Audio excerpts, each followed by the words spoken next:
And then we warp to the Firelink Shrine. And we're going to use 2 more of our Manatee to get it up to 20. Because we can teleport around now, there's no reason to really kindle any other bonfires.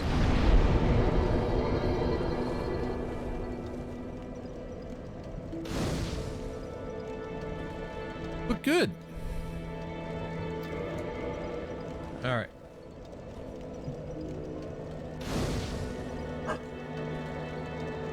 And then level up if you can. Get endurance to 16, which is fine.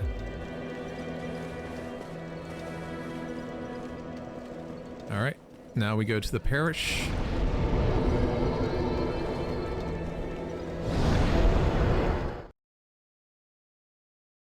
We're gonna go kill Havel because this ring really increases our equipment load, and that's something we want. Can we wear the helm yet without worrying? It looks stupid. Yes, we can. We don't have the bow though, right? Yeah. Got for this guy.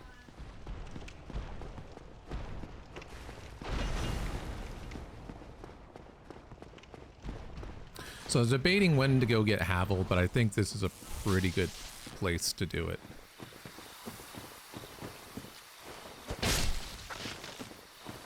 We don't really need to loot them anymore. We farmed them earlier. We can go kill him. That was rude.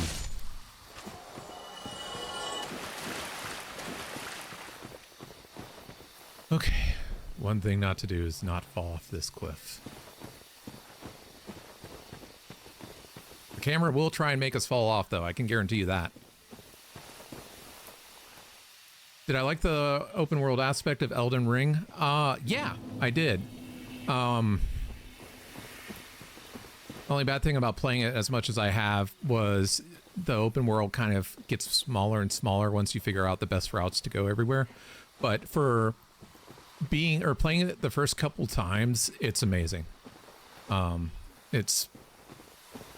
debate about what each week whether or not it's my favorite Souls game. Or I should say FromSoft game. But yeah, I really love it. Especially when you've like never been to a place. And you know, there's areas in Elden Ring where it's like, oh, what's this little small area? And then you're like, holy crap, this is huge. Like the first time I went down to the underground areas, I'm like, oh, I would never know this is here unless I went into this random building. All right, Havel. Kill me.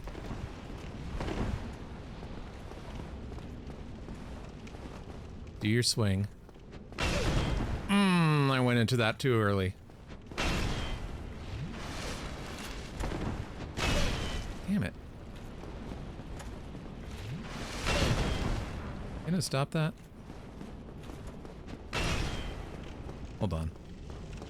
I'm playing this poorly.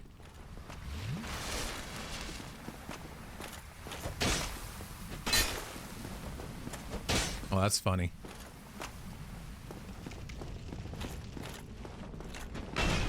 But yeah, if you do it earlier when he does, or he, see, my reach should be able to go in.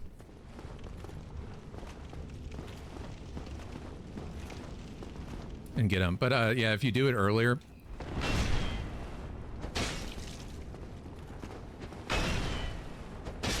then he can really one-shot you.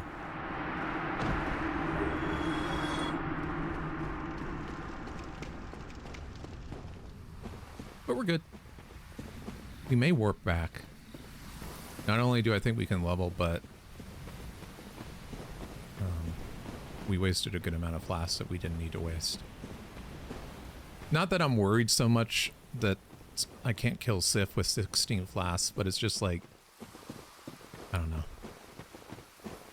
I keep saying in this run, it's like there's things that's like, it slows you down for like half a minute, but the safety that it increases is just way more than that.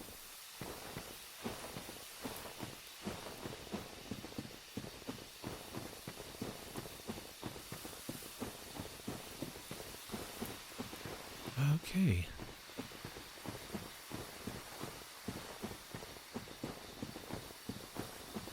We got Havel's Ring. I don't think there's anything else we need to collect. I think it's just boss kill after boss kill. What are we doing on time? We're 2 hours in. That's pretty good, actually. Doesn't really matter which way we go.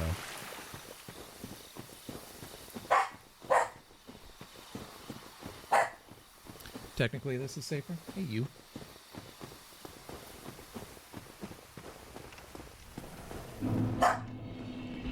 You're okay.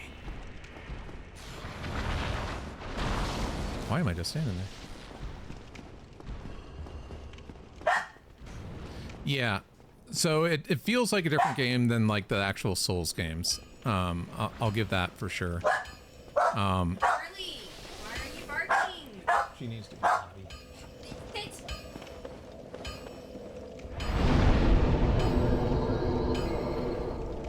Yep, that's what I thought. I thought we were 700 away. I was like... But yeah, I think for people that are like, there's some things about the Souls games I don't like. I don't like that it's linear. I don't like feeling like stuck and stuff like that. I think it's a really good... I think it's a really good entry. Like, if you haven't played a Souls game before or you're not sure if you'd like it, that's probably what I'd recommend. Like, I wouldn't recommend Dark Souls 1 or 2 because they're like, you have to get over the clunkiness of it. And a lot of people just hate that. Like, there's a lot of, I believe the term is jank. There's a lot of jank to it. Some glitchiness, some, like, weird positioning, and so you'll die, and it's like, there is no reason I should have died there. This game is stupid. But the movement feels fluid. The bosses, for the most part in Elden Ring, feel unique. You know, they do reuse assets in some of the dungeons, but I think it's varied enough where people can have fun. And then up until pretty much the end of the game, you're kind of open on which direction you want to go. Like, do you want to fight Radahn? Do you want to fight Queen Renala? Do you want to fight... I'm blanking, really. Ricard. Greater Ricard. I mean, once you get into the city, it's kind of linear. But I think going into that, it being so open world, and just the sheer number of bosses that are optional. So it's like, if you don't feel like progressing the main plot line, then it's like there's so many different areas and bosses that you can go fight that have nothing to do with it. But, you know, they're fun challenges. And you might find a really cool weapon over there. You might find like a beautiful place that you just love. But yeah. Alright, I need to equip Havel.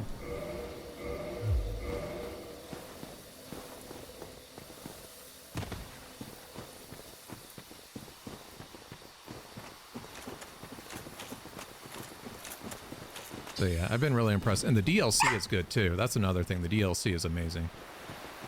It's tough, but it's amazing.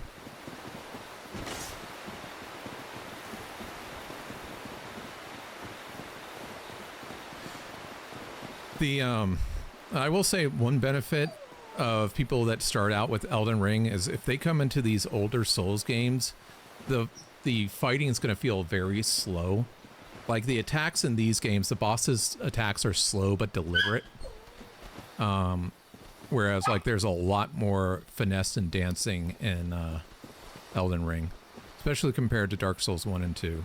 So I think these games for a lot of people will feel easier if you go into Elden Ring, because you don't feel like, you're like, wait, I have this much time between attacks to decide what to do.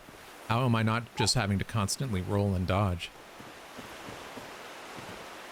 So that part's nice.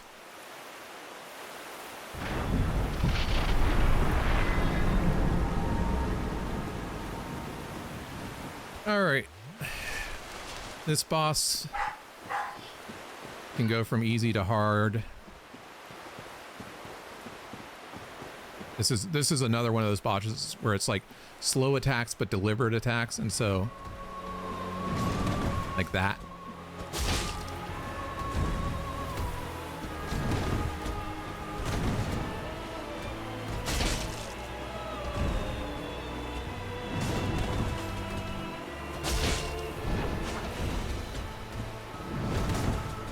So it's like if you're patient and you're not like panic rolling, this boss is super easy. But if you start panic rolling or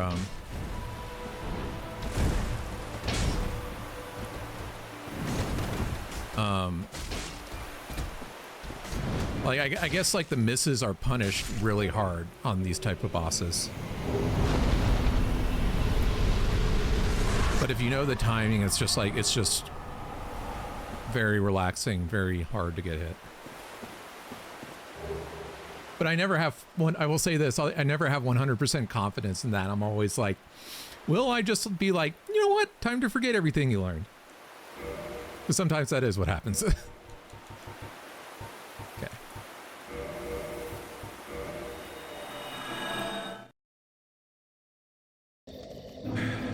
Do I want to level? Probably should, right?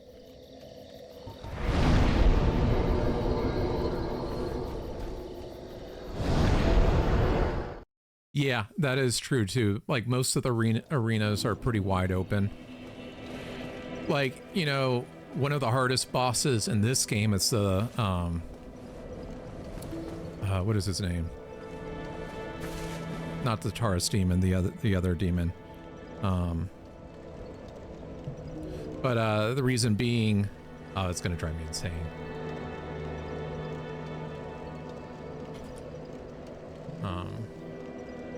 Capra demon. One of the hardest bosses in this game is the Capra demon. And it's one of the hardest bosses, not because the boss itself is hard. It's actually pretty easy and has a pretty simple moveset. It's hard because you're in such a tight corridor that it's really hard to dodge its moves. It's like, and if you weren't in that small area, you would have no issue.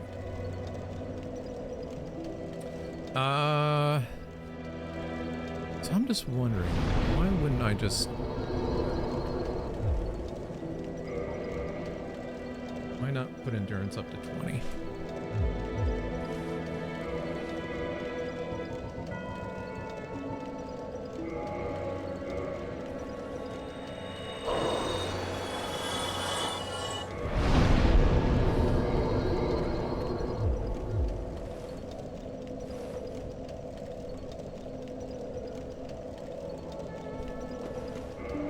So what can we wear with our endurance 20? Eventually we'll have to wear all of Havel's armor. I'm sure we can't do this yet. We fat roll. Still fat roll.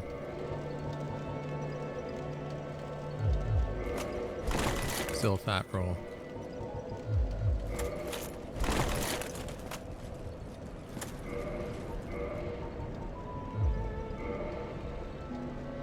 So 92 versus... The funny thing is, this is probably better than all of that combined. 26, it's 40, 53, 60 something.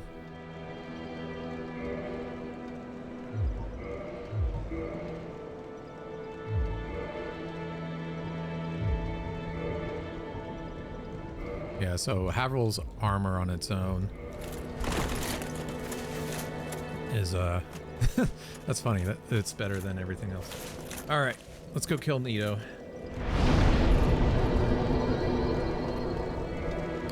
Tomb of the Giants.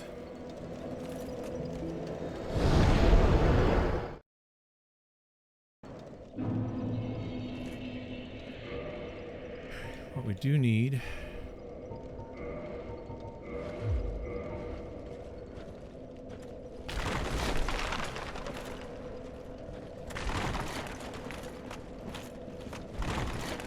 just making sure with the skull lantern that we're still good. Okay.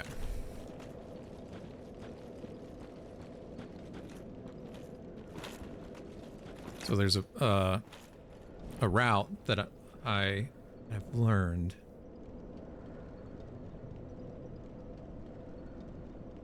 Okay.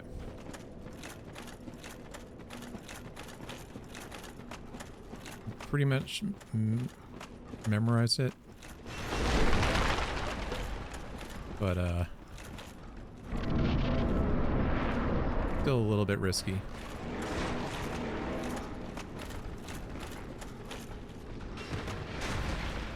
Two. Circle around him.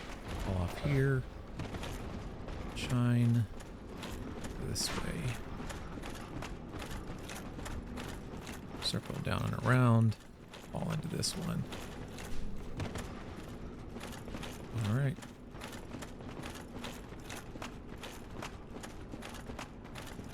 We are clear. All right, so this is where I died last time on my my run that I was ashamed of myself. I'll talk about it in a minute. We're gonna ignore him. Something springs up here. Let's run around it.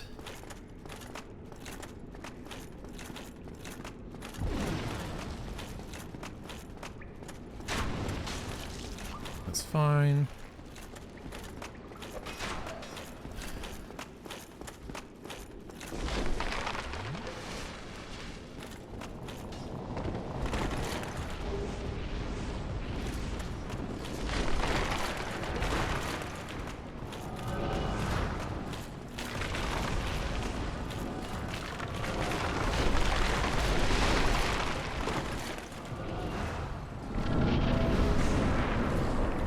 All right. So,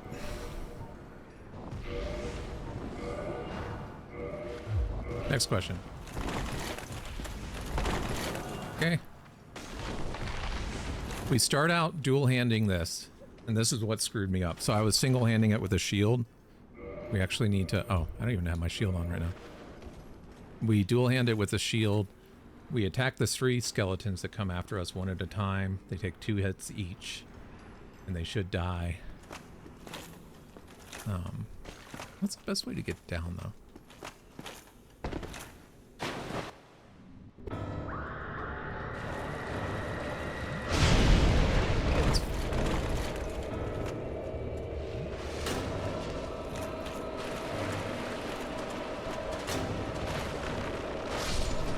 Okay, those 2 are dead. Got 1 more. Oh, I got lucky there.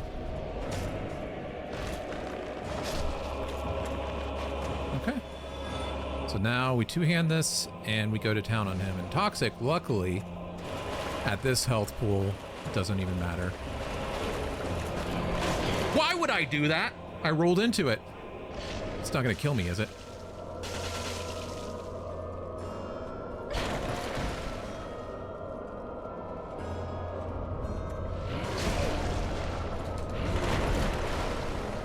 Oh my god. I almost choked again.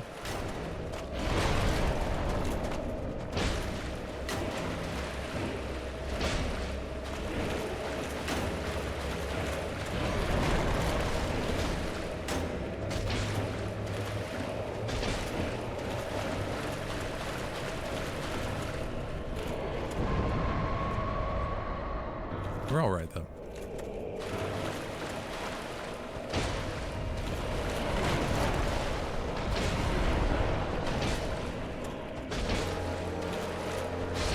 There we go. That was close. Almost choked there. He has a long reach, though.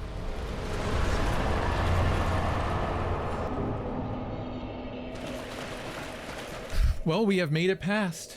Oh, shit. Oh, you know what I need to do? Hold on. Although I'm hoping I don't need to do this, but...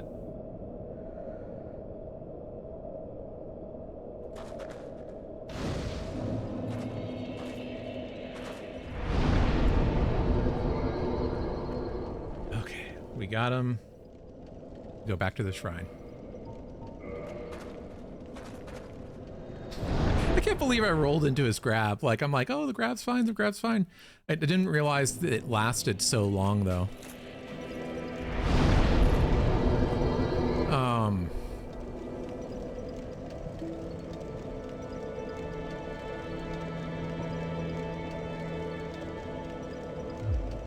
We need a level.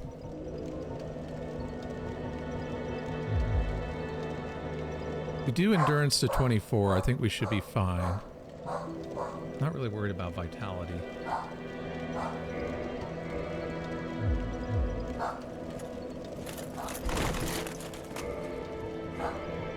We no longer need those.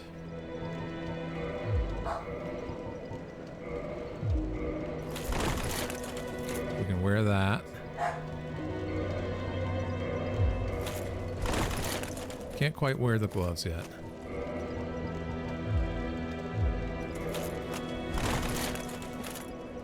Okay.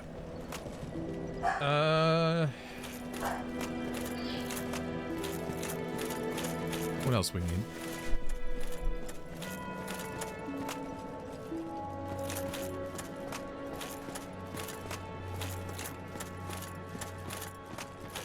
$30 health, I think we're okay. We'll go up higher if we need it. One thing we do need is we'll have to get 5 strength eventually because it's 32, right? Yeah, 32 to one-hand it, and we need to one-hand it for the final boss.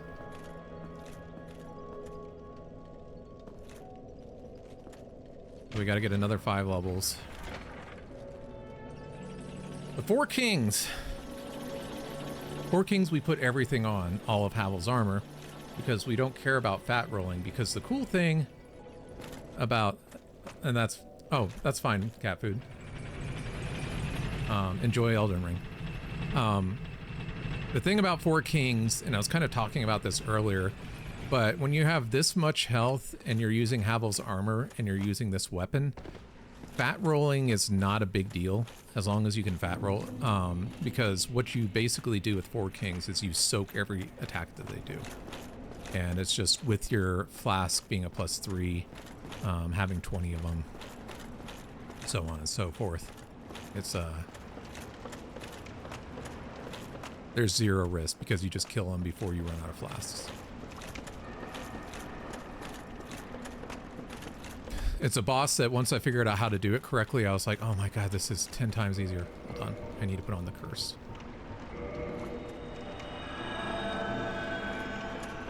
So that I can kill the ghosts. Luckily, if I forgot, they don't do as much damage. I'd have to worry about it.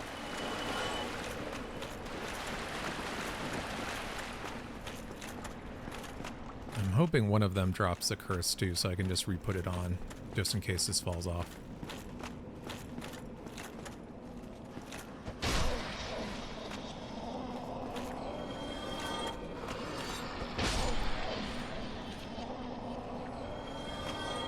He's just gonna hang up there, isn't he?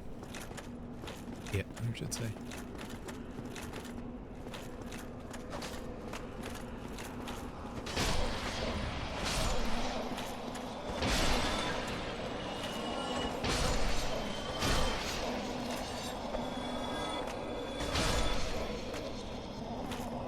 No luck for curses.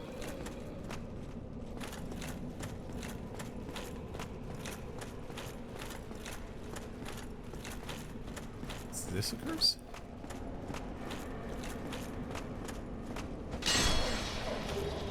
Oh, that's a dagger. Huh.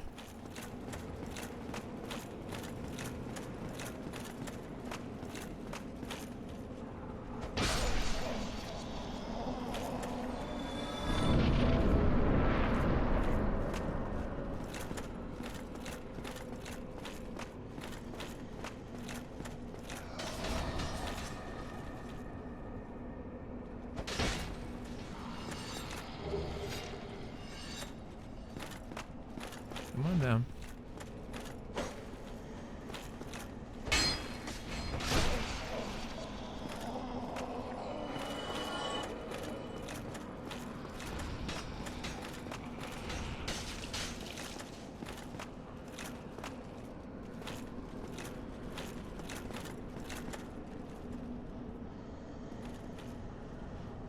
one or two down there? Can't tell.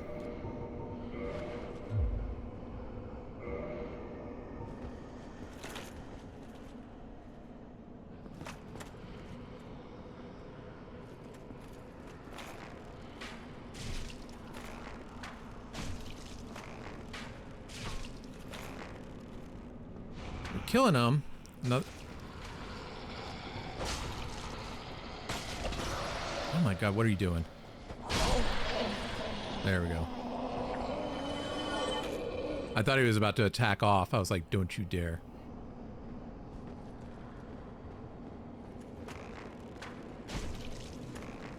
Kill him so we don't have to go into that that house and we can just get the key.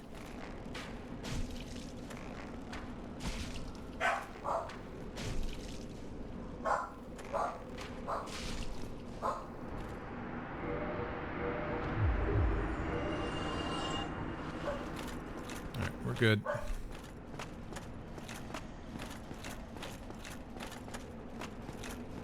But yeah, otherwise we'd have to climb up the ladder with all of these guys and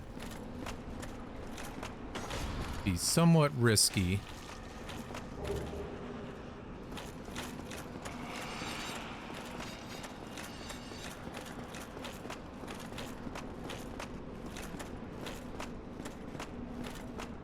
But we are good.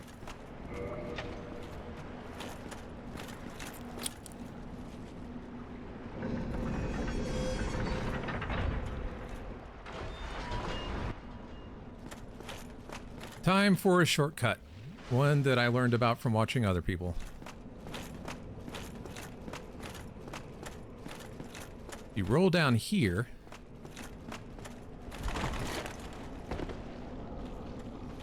You just go straight this way. You're at the boss door. You don't have to go through anywhere else. If you're doing a no-hit, you have to play a little bit more defensively. All right, here's one thing that let's do. We will now reduce or remove Havels and put on the Covenant, because we will instant die if you don't do it. Put on the rest of Havel's armor. Double, triple check that that's what we need. Do not take this off. Traverse Abyss. You're good. We are ready. We can fat roll. That's okay.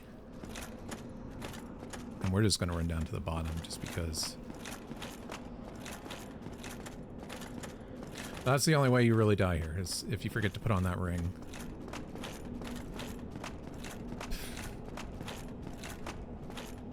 Otherwise, you should be good.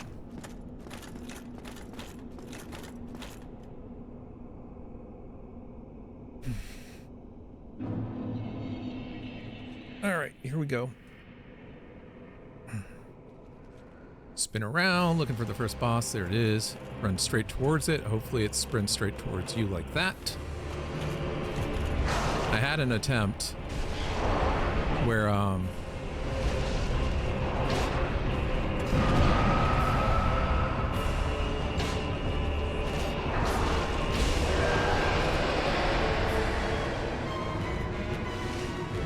had an attempt where he did run towards me and I almost died. But yeah, we're ahead of the DPS. That's all this is a DPS phrase. It's a lot harder if more than one spawns.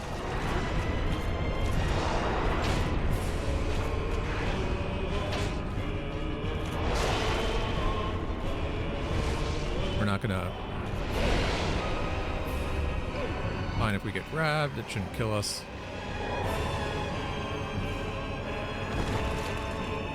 Drink. Alright, we gotta finish him off.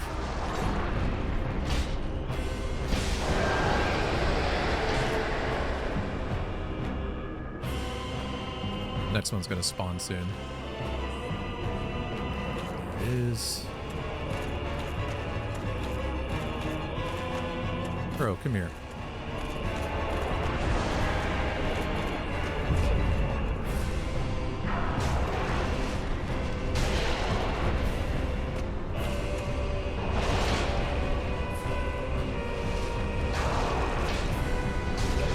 being actually a little bit of a pain in the butt right now. I mean, we're all right, but yeah, they're being a pain in the butt. I also like being a little bit safer, which being a little bit safer on this fight kind of is a risk return type thing, because if you're like healing too much, then the other one's just going to spawn. But yeah, you should never actually die to this.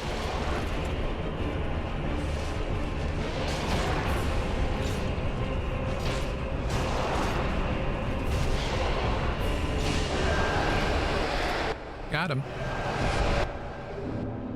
Easy peasy.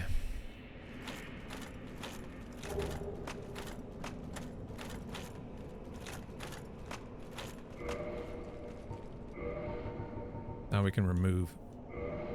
Well, it didn't do anything last time. I still don't trust it.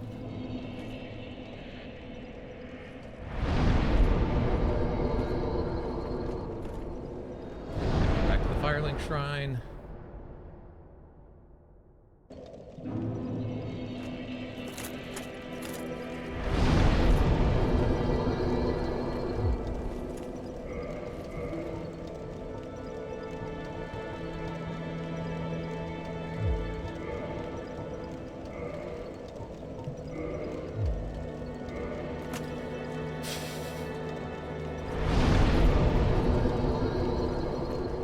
So here's a question. I don't know.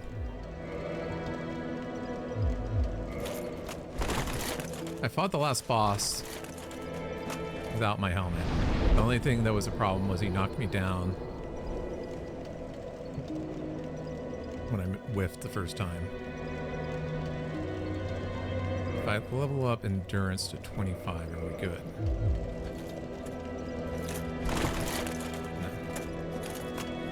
About 26.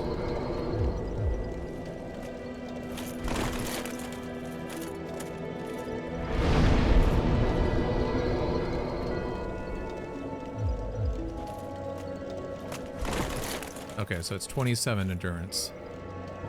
So yeah, we still need 5 levels in strength, and then we'll put the rest in vitality.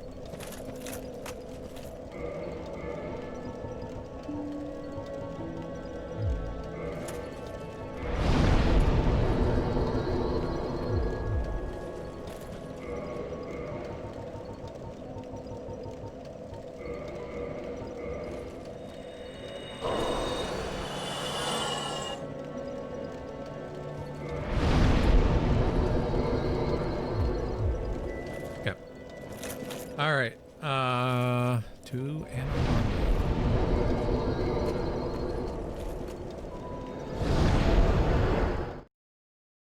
Now, since people are watching this and it's technically a no-death run, I will talk about Seath really quickly.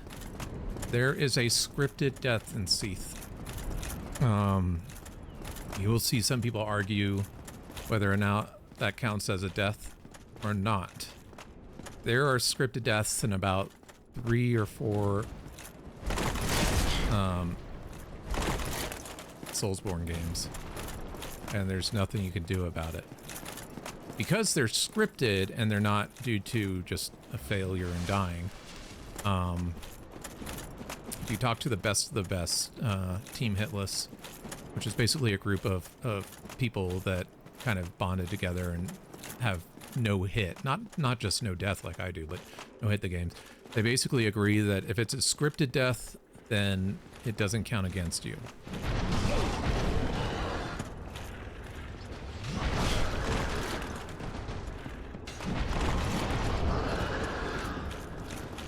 I'm gonna have to fight these guys, aren't I?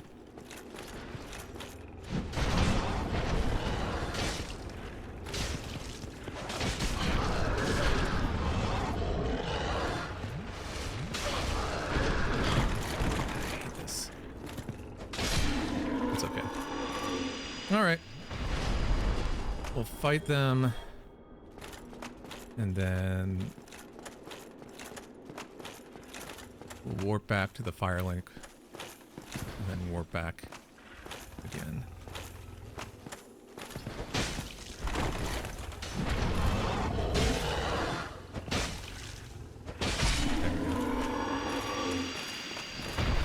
Because they don't respawn.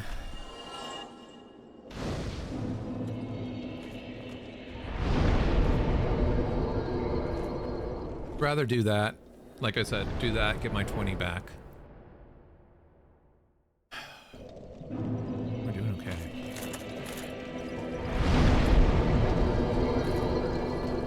Stuff like that where it's like, please don't die here. This is not where I need to not die.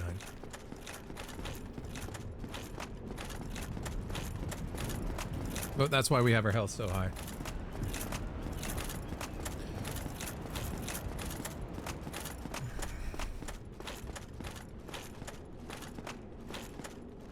But yeah, so with Seath, there is like a huge debate. And people, basically the workaround is you have to glitch the game out. And so it's kind of like, and it's, you know, in the end, it's personal opinion, you know, like whatever the challenge is, it's you're challenging yourself. So like some people are like, no, summons aren't allowed. But if like, if you want summons to be allowed for your run, it's perfectly fine. But yeah, for a Seath, it's like, no, you have to do the skip glitch in order for it. But it's like, if the best players, the best Dark Souls players in the world say that it's fine, then I'm going to go with them over a random person who feels that that counts as a death. Because it really is, it's not to get around it. It's not a, like, oh, if you just go this way instead of that way, you can miss it. It's like, no, you actually legit have to glitch out the game in order to be able to skip that area. And if you mess up the glitch once, then you're dead. These guys hit hard, so I do have to be careful.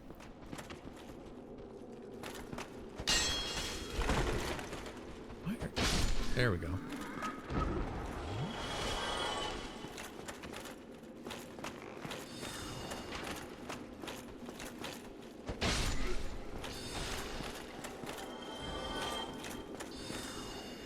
Oops.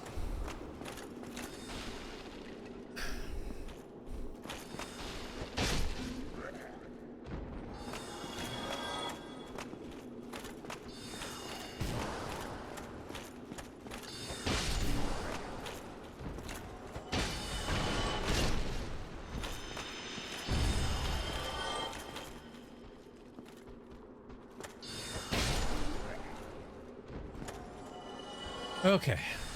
Yeah, this area is dangerous, not because like it's hard, it's just the enemies hit real hard.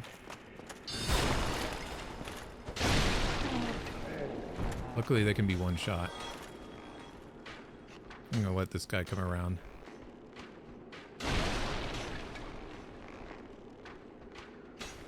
We die here anyway though, but I'd rather die here like this and then instead of being cornered.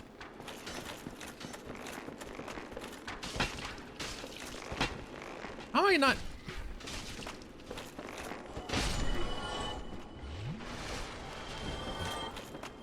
I got so many arrows in me.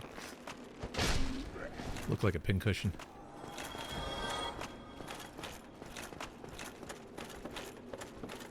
Alrighty. Let's go lose everything.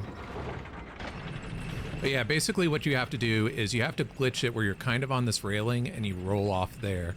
But if you mess it up, then you just fall to your death. And it's not even like normal. It's like, oh, you have to do this roll sequence and kind of make it like so it forces you on the railing. There's no like, oh, there's stairs to the railing, or oh, it's an easy jump to the railing. No. It's like, it's clearly unintended glitch.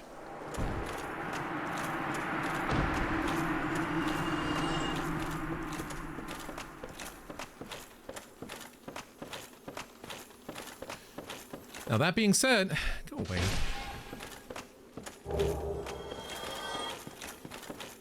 That being said, you can't die to curse here.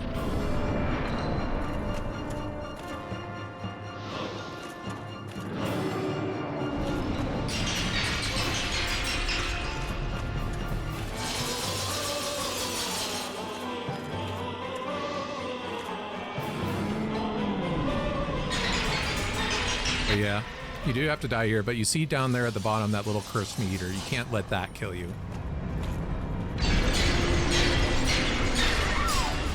You have to die like that.